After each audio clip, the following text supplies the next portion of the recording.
Welcome to my YouTube channel గంజి అమరేందర్. ఈ వీడియోలో వర్గ సమీకరణాలు అభ్యాసము 5.4 సమస్యలు 3, 4 మరియు 5లకి సాధనని చెప్పుకుందాం. ముందుగా మూడో సమస్యకి సాధన చూద్దాం.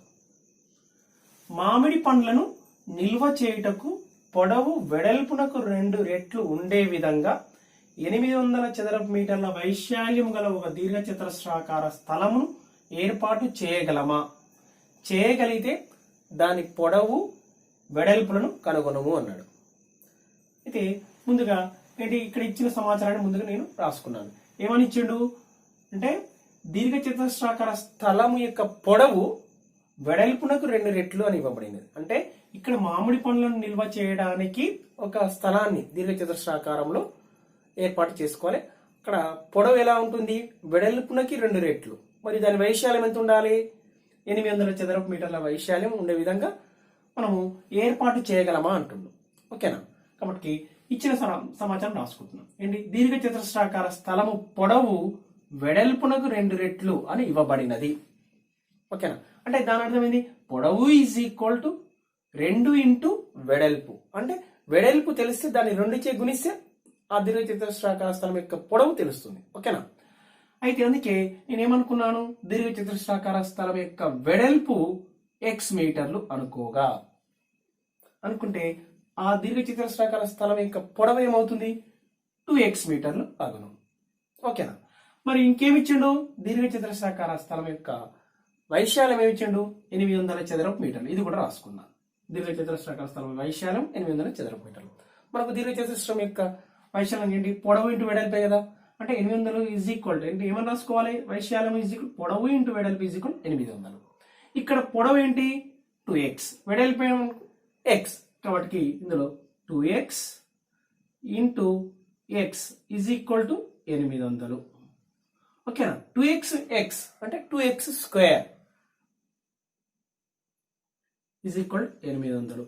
ఇక్కడ ఈ దీర్ఘచతురస్రాకార స్థలమును ఏర్పాటు చేయగలమా అంటుంది. ఈ విధంగా ఉండేటట్లు అంటే పొడవు వెడల్పునకు 2 రెట్లు ఉండే విధంగా మరియు దాని వైశాల్యం 800 చదరపు మీటర్ల వైశాల్యం ఉండే విధంగా ఒక దీర్ఘచతురస్రాకార స్థలమును ఏర్పాటు చేయగలమా అంటుంది. అంటే దాని అర్థం దీని నుంచి x విలువని అంటే ఇక్కడ వర్గ సమీకరణానికి వాస్తవ మూలాలు ఉన్నట్లయితేనేమో మనం ఏర్పాటు చేయగలము అని రాయగాలి. ఇక్కడ వాస్తవ మూలాలు వచ్చింది అనుకోండి, x ఈజ్ ఈక్వల్ టు వస్తే ఏర్పాటు చేయగలం. ఒకవేళ వాస్తవ మూలాలు లేవనుకోండి, ఆ కొలతలతో మనం దీర్ఘచతురస్రాకార స్థలాన్ని ఏర్పాటు చేయలేము అని రాయాలి. ఓకేనా? ఇక్కడ 2x ఈజ్ ఈక్వల్ 800 కాబట్టి దీని నుంచి x స్క్వేర్ ఈజ్ ఈక్వల్ 800/2. ఇక్కడ 2 అనేది x స్క్వేర్ మల్టిప్లై చేస్తుంది కాబట్టి రైట్ సైడ్ పంపిస్తే అవుతుంది, డివైడ్ చేస్తుంది. 2 1s 2 400s ఏమొచ్చింది? x square is equal 400. చూడండి, దీని నుంచి x విలువ కనుక్కోగలుగుతున్నాం. ఏంటి? ఇరువైపుల వర్గమూలం తీసుకున్నట్లయితే ఏమొస్తుంది? ఇక్కడ వర్గము క్యాన్సల్ అయిపోతుంది. వర్గమూలం తీసుకుంటే ±400. ఓకేనా? ఏమవుతుంది? √400 అంటే 20 స్క్వేర్. అంటే x is equal ±20. x is equal ±20. అంటే మరి ఇక్కడ x ఈజ్ ఈక్వల్ ఏమనుకున్నాం? వెడల్పు అన్నాం. వెడల్పు అంటే కొలత. మరి కొలత అనేది రుణాత్మకంగా ఉండదు. x is equal +20, x equal -20 అంటే ఈ x ఈజ్ ఈక్వల్ -20 తీసుకోదు. ఎందుకు? వెడల్పు రుణాత్మకం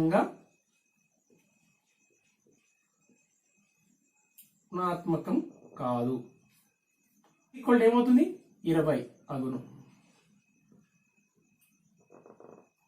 x ఈజ్ ఈక్వల్ 20 అగును. అంటే వెడల్పు 20 మీటర్లు, పొడవు ఏమైతుంది? 2x కదా. 2 × 20 అంటే 40 మీటర్స్.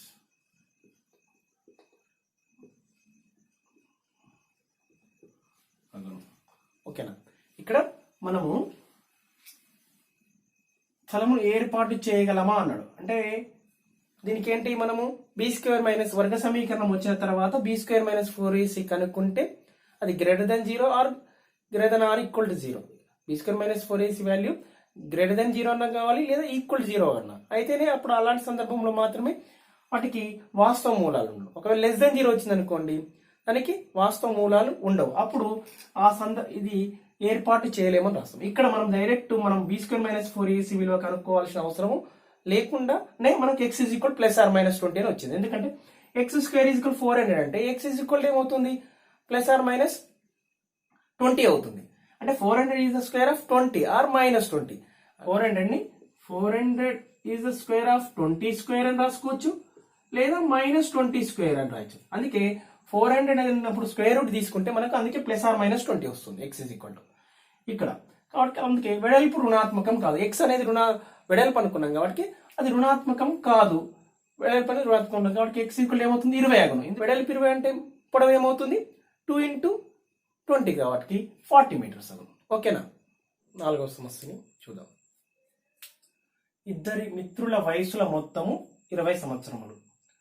4 సంవత్సరాల క్రితము వారి వయసుల లబ్ధము 48.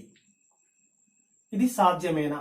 ఒకవేళ సాధ్యమైతే వారి వయసులను కనుగొనము. ఇక్కడ ఏమి ఇవ్వడం జరిగిందంటే ఇద్దరి మిత్రులు వారి వయసుల మొత్తము 20 సంవత్సరాలు. 4 సంవత్సరాల క్రితము వారి వయసుల లబ్ధము 48. ఈ విధంగా ఏ విధంగా ఆ వయసు ఇది సాధ్యమేనా? ఈ సందర్భం అనేది సాధ్యమేనా? ఒకవేళ సాధ్యమైతే వారి వయసులను కనుగొనము. అంటే చూడండి, మనం ఇచ్చిన సమాచారం రాసుకుందాం. ఇద్దరి మిత్రుల వయసుల మొత్తము 20 సంవత్సరములు. ఇది ఇవ్వబడినదని రాసుకుందాం. మొదటి వ్యక్తి వయసు x సంవత్సరములు అనుకుంటే రెండవ వ్యక్తి వయసు ఏమవుతుంది, 20లో నుంచి ఆ x తీసేసాలి. 20 మైనస్ x సంవత్సరములు అగును. ఇది ఓకేనా. తర్వాత మరి ఇంకేమిచ్చాడు, 4 సంవత్సరముల క్రితము. ఇప్పుడు ప్రస్తుతం ఒక వ్యక్తి యొక్క వయసు 12 సంవత్సరాలు అనుకుందాం. ఇప్పుడు 12 సంవత్సరాలు అనుకుంటే 4 సంవత్సరాల క్రితం వారి వయసు ఏమవుతుంది, 12 సంవత్సరాల నుంచి 4 తీశారు అంటే 12 మైనస్ 4 ఏమవుతుంది, 8 సంవత్సరాలు. ఓకేనా. అయితే చూడండి, 4 సంవత్సరముల క్రితము మొదటి వ్యక్తి వయస్సు. ఇప్పుడు మొదటి వ్యక్తి వయసు x సంవత్సరాలు అనుకుంటే 4 సంవత్సరాల క్రితం అతని వయసు ఏమవుతుంది, x మైనస్ 4. ఎందుకు ఇంత ముందుకు మనం ఏమనుకున్నాము, ఒక ఉదాహరణగా 10వ తరగతి విద్యార్థి యొక్క వయసు 15 సంవత్సరాలు ఉంటాయి. మీ వయసు. మీరు 4 సంవత్సరాల క్రితం మీ వయసు అంటే ఏం చెప్తారు, 15 మైనస్ 4 11 చెప్తారు కదా. అలానే మొదటి వ్యక్తి యొక్క వయసు మనం x సంవత్సరాలు అనుకున్నాం కాబట్టి 4 సంవత్సరాల క్రితము మొదటి వ్యక్తి వయసు ఏమవుతుంది, ఈ x లో నుంచి తీసేయాలి. x మైనస్ 4 సంవత్సరంలో. క్రితం అంటుంది కాబట్టి మైనస్ 4 సంవత్సరాల తర్వాత అంటే ఈ x కి 4 కలుపుకోవాలి. తర్వాత అంటేనేమో కలుపుకోవాలి, క్రితము అంటేనేమో మైనస్ చేసుకోవాలి. ఓకేనా.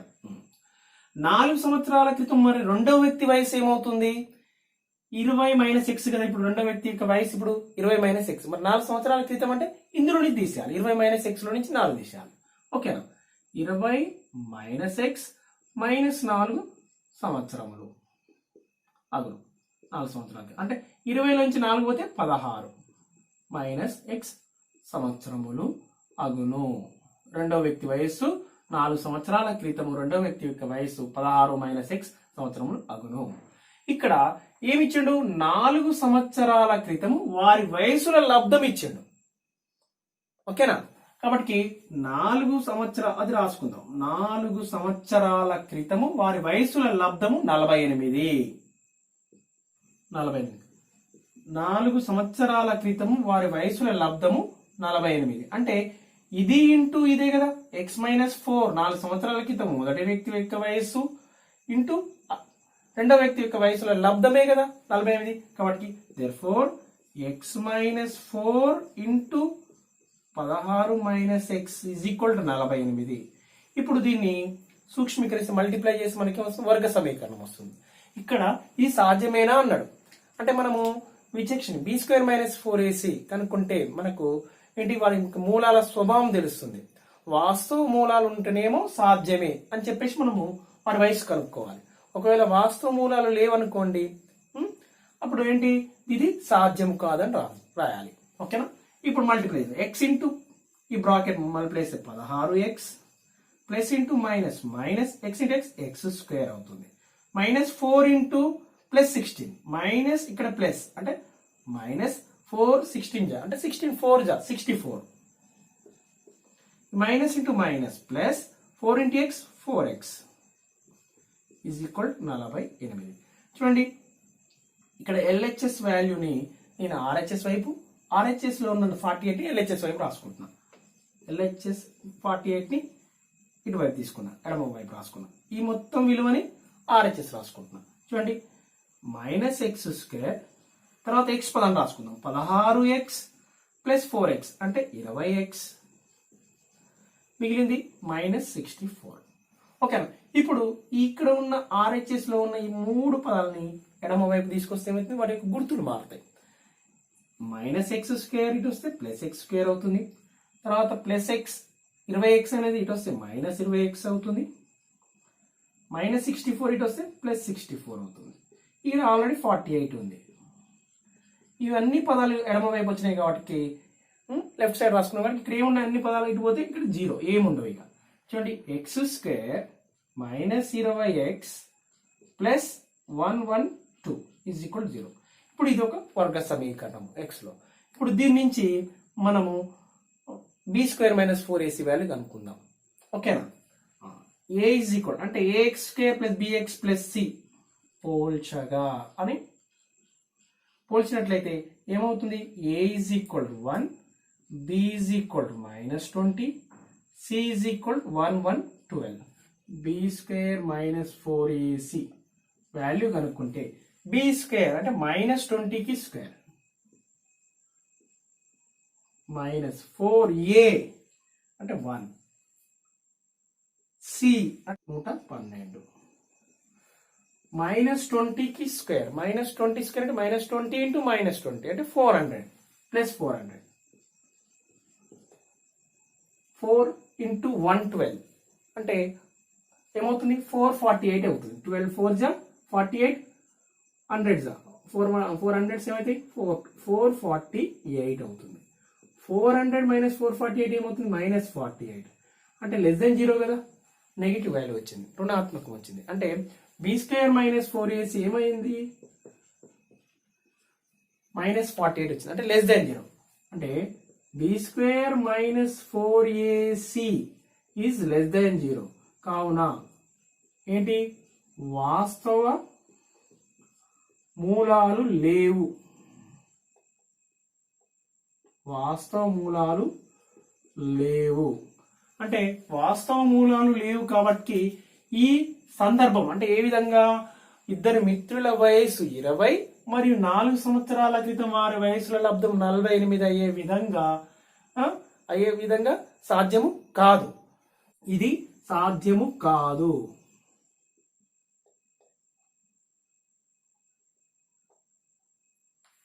ఓకే, ఇప్పుడు 5వ సమస్యని తీసుకుందాం. చుట్టుకొలత 80 మీటర్లు, వైశాల్యము 400 చదరపు మీటర్లు ఉండునట్లు ఒక దీర్ఘచతురస్రాకార పార్కును తయారు చేయగలమా? చేయగలిగితే దాని పొడవు వెడల్పులను కనుగొనము. దీనిపై మీ అభిప్రాయం తెలపండి అని ఇవ్వడం జరిగింది. ఇక్కడ చూడండి దీర్ఘచతురస్రాకార పార్కు చుట్టుకొలత 80 మీటర్లు ఉన్నాయి కదా. ఏంటిది దీర్ఘచతురస్రాకార పార్కు కాబట్టి దీర్ఘచతురస్రాకార పార్కు చుట్టుకొలత 80 మీటర్లు. ఇదేంటి ఇవ్వబడినది. వైపు ఉన్న దాని ఈజ్ ఈక్వల్ నేను ఏం రాసుకున్నా అంటే 2 ఇంటూ పొడవు ప్లస్ వెడల్పు ఈజ్ ఈక్వల్ 80 అని రాసుకున్నాను. దీని నుంచి 2 అనేది దీన్ని మల్టిప్లై చేస్తుంది కాబట్టి రైట్ సైడ్ పంపిస్తే ఏమవుతుంది దాన్ని భాగిస్తుంది. 80 అంటే పొడవు ప్లస్ వెడల్పు ఈజ్ ఈక్వల్ 80/2 2 ఒకట్ల 2 40 అంటే పొడవు ప్లస్ వెడల్పు ఏమైంది 40 అని వచ్చింది.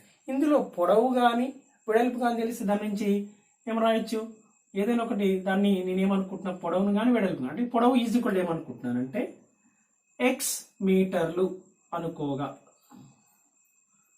మనం కనుక్కోవాలి కదా. పొడవు ప్లస్ వెడల్పు మొత్తం 40 అని తెలిసింది దీని నుంచి. అంటే మన పొడవు x మీటర్లు అనుకోగా అంటే దీంట్లో x పొడవు ప్లేస్ లో x రాస్తే x ప్లస్ వెడల్పు ఈజ్ ఈక్వల్ 40. దీని నుంచి వెడల్పు ఈజ్ ఈక్వల్ ఏమవుతుంది ఈ ప్లస్ x ఇంటి పంపిస్తే 40 మైనస్ x మీటర్లు అగును. ఓకేనా?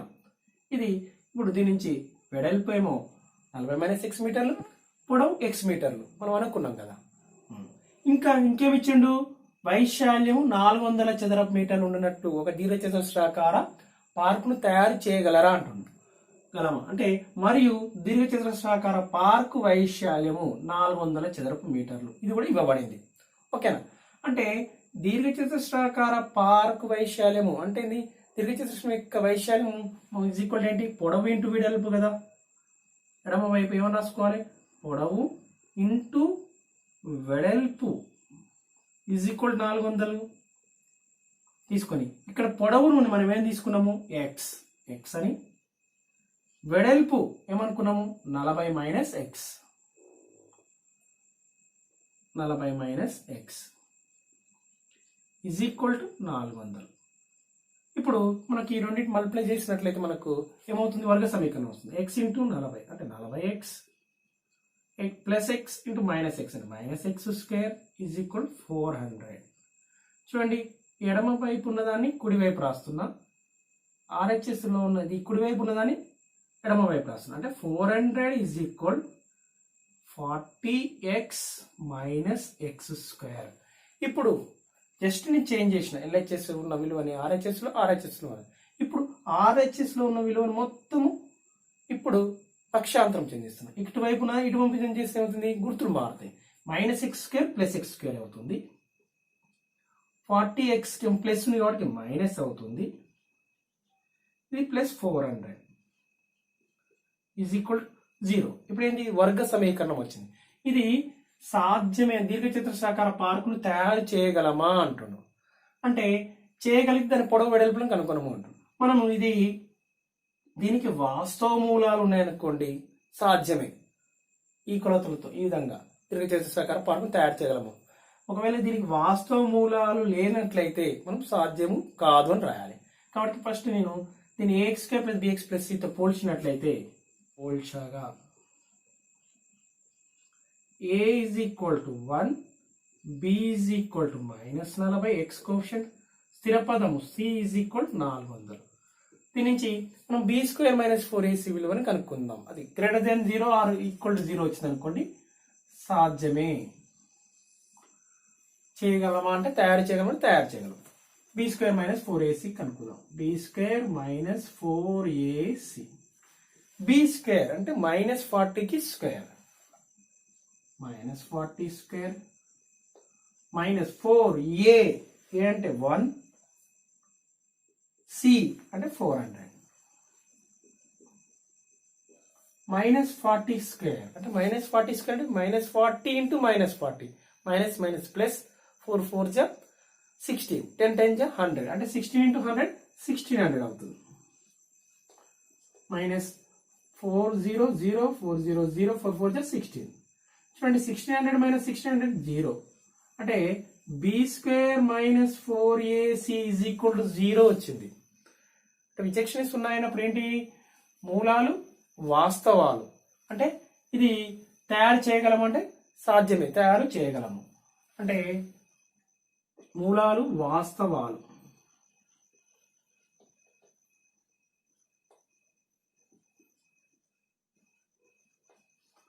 అంటే ఈ వైశాల్యం చుట్టుకొలత 80 మీటర్లు, వైశాల్యం 400 చదరపు మీటర్లు ఉండినట్లుగా దీర్ఘచతురస్రాకార పార్కును తయారు చేయగలమంటే తయారు చేయగలము. దీర్ఘచతురస్రాకార పార్కును తయారు చేయగలము. ఇప్పుడు మరి అవి ఏంటి, ఆ మూలాలు పొడవు వెడల్పులను కనుక్కున్నామన్నాడు కదా, పొడవుని వెడల్పును కనుక్కోవాలి. అంటే x ఈజ్ ఈక్వల్ టు ఏంటి, -b/2a, -b/2a అంటే -b -40/2a అంటే 1, 2 into 1, -40/2 into 1 అంటే 40/2 అంటే 2 1 జా 220 జా 2 1 జా 220 జా అంటే ఏమవుతుంది, x ఈజ్ ఈక్వల్ 20, 20 సమాన మూలాలు కదా, x ఈజ్ ఈక్వల్ 20, 20. ఎందుకు b² - 4ac = 0 వచ్చినప్పుడు మూలాలు ఎలా ఉంటాయి, వాస్తవాలు మరియు సమానము. అయితే ఇక్కడ x ఈజ్ ఈక్వల్ 20 అయితే x ఈజ్ ఈక్వల్ దేని ఈజ్ ఈక్వల్ x, పొడవు. therefore పొడవు ఈజ్ ఈక్వల్ టు 20 మీటర్లు. ఇంకా వెడల్పు ఏంది, పొడవు 20 మీటర్లు అయింది, మరి వెడల్పు ఏమవుతుంది 40 మైనస్ ఎక్స్ కదా. ఇక్కడ చూడండి, వెడల్పు 40 మైనస్ ఎక్స్ అంటే 40 మైనస్ 20 కదా. ఇంకేమవుతుంది, వెడల్పు కూడా 20 అవుతుంది. 40 మైనస్ 20 అంటే 20 మీటర్లు. అంటే మనము ఇక్కడ ఏమొచ్చింది, పొడవు వెడల్పులను కనుక్కున్నాం, కానీ పొడవు వెడల్పులు సమానం అయిపోయినాయి. దీర్ఘ చతురస్రములో పొడవు వెడల్పులు సమానమైతే ఆ దీర్ఘ చతురస్రం ఏమవుతుంది, చతురస్రం అవుతుంది కదా. అంటే దీనిపై మీ అభిప్రాయం తెలపండి అన్నాడు. అంటే ఏంటి, మనము తయారు చేసే పార్క్ అనేది ఏమవుతుంది, చతురస్రాకారములో ఉండును. ఏంటి, చుట్టుకొలత 80 మీటర్లు, వైశాల్యము 400 చదరపు మీటర్లు ఉండే పార్కు చతురస్రము అగును. ఏంటి ఇది, ఈ పార్క్ ఏంటి చతురస్రాకారములో ఉండునని రాదు. ఈ పార్క్ మన అభిప్రాయం చెప్పమన్నాడు కదా, పొడవు వెడల్పు సమానమైనవి కాబట్టి ఏమని రాయాలి, చుట్టుకొలత 80 మీటర్లు, వైశాల్యము 400 చదరపు మీటర్లు ఉండే పార్కు చతురస్రాకారములో ఉండును. కాబట్టి నేనేమని రాస్తున్నా, ఈ పార్కు దీర్ఘ చతురస్రాకారంలో కాదు, చతురస్రాకారంలో ఉండును. అంటే ఈ పార్కు చతురస్రాకారములో ఉండును.